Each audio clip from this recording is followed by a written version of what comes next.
Kalau Jokowi bisa jadi presiden, anak kita bisa jadi presiden.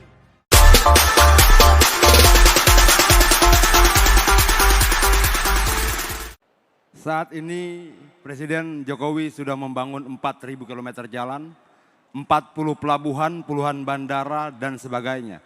Jalan itu dibangun tidak untuk jalan, pelabuhan dibangun tidak untuk pelabuhan, bandara dibangun tidak untuk bandara. Semua dibangun untuk meningkatkan pertanian, perkebunan, industri, wisata. Dan semuanya berarti lapangan kerja buat kita semua.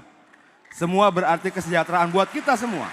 Tidak ada bangsa yang bisa dibangun secara instan. Membangun negara bukan sulap, membangun negara bukan cuma omong besar. Membangun negara butuh kerja-kerja besar. Membangun negara butuh fakta dan kenyataan, bukan menebarkan hoaks bagi rakyat. Membangun negara butuh kaum muda. Kenapa saya bilang butuh kaum muda? Karena negara yang tidak percaya pada kekuatan kaum mudanya tidak akan pernah punya masa depan.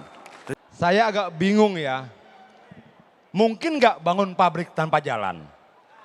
Mungkin nggak bangun perkebunan tanpa jalan? Mungkin tidak membangun industri tanpa jalan? Mungkin tidak membangun pertanian tanpa jalan? Mungkin tidak membangun pariwisata tanpa jalan? Artinya jangan dipisah-pisah. Jalan tidak semata-mata persoalan distribusi.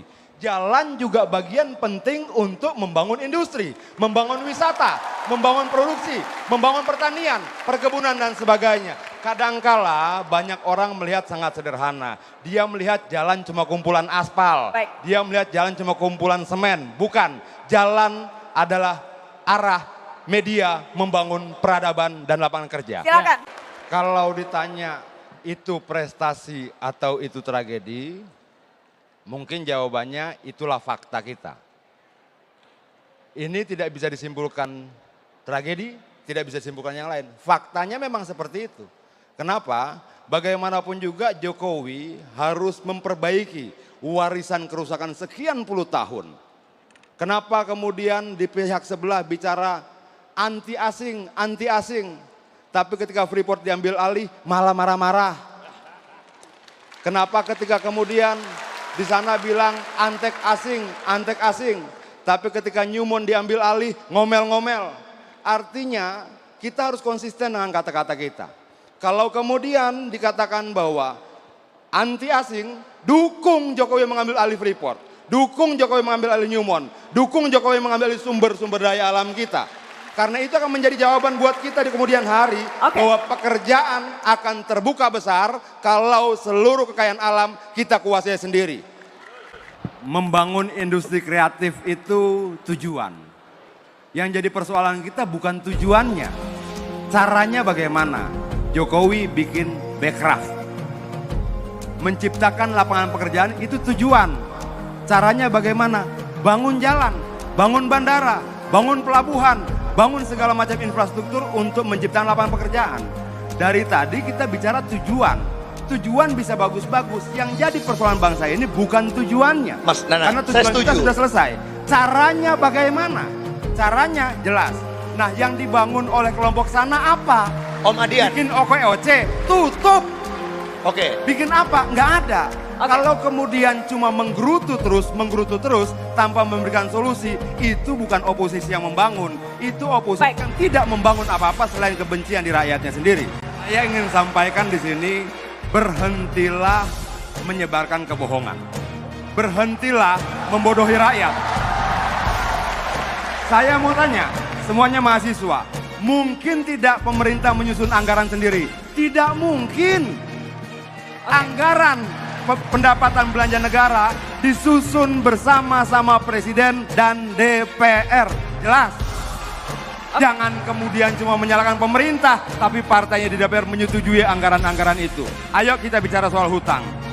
Dalam undang-undang kita jelas, hutang baru berbahaya. Hutang baru dianggap tidak boleh kalau di atas 60% dari rasio PDB kita. Baik. Kalau masih 20%, undang-undang membolehkan. Pemerintah salah? Tidak. Karena undang-undang dibuat bersama pemerintah dan DPR. Baik. Pak Jokowi ini bukan orang yang suka teriak-teriak ya. Bukan bicara yang besar, kerjanya yang besar. Dia tidak perlu cerita kemana-mana.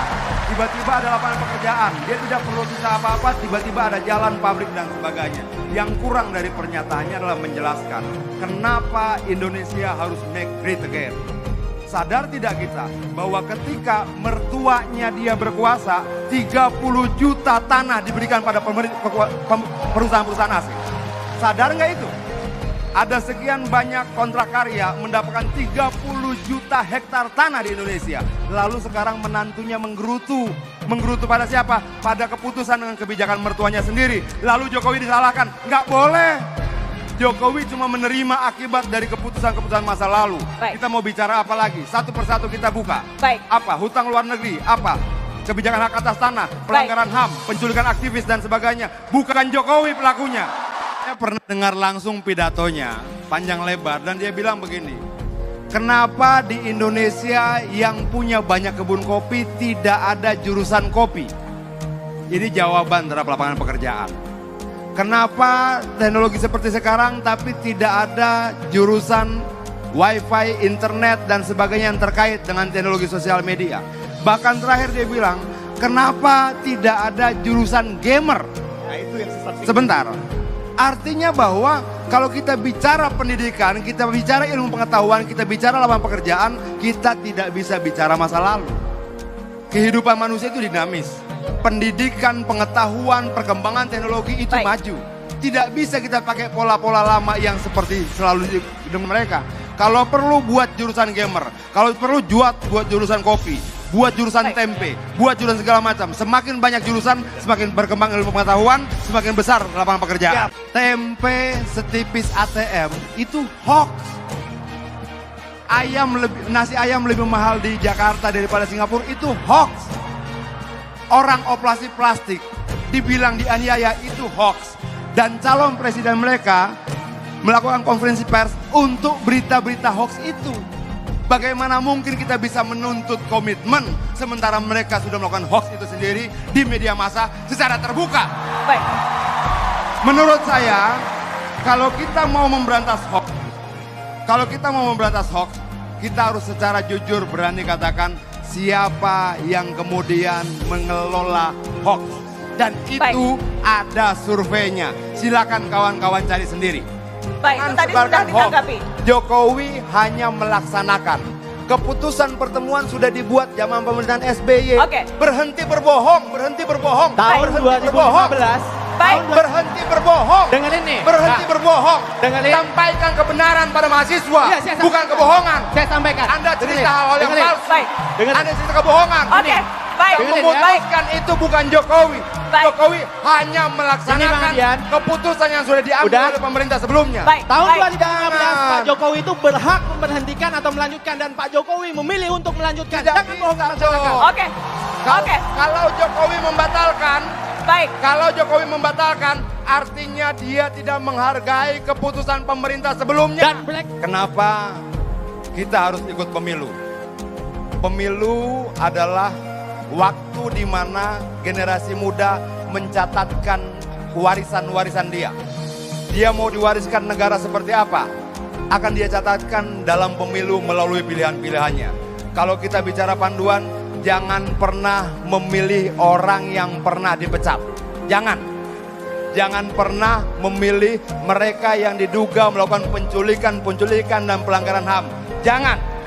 Kalau kita mau pilih, pilihlah mereka yang bukan bagian dari masa lalu. Kenapa saya pilih Jokowi? Karena Jokowi seperti saya. Bukan anak menteri, bukan anak bangsawan, bukan anak pejabat, bukan anak jenderal, bukan anak orang kaya. Dia sama seperti saya, sama seperti kita yang ada di sini. Bukan anak siapa-siapa. Kalau Jokowi bisa jadi presiden, anak kita bisa jadi presiden. Dan itu mimpi kita, membangun negara yang demokratis dan setara.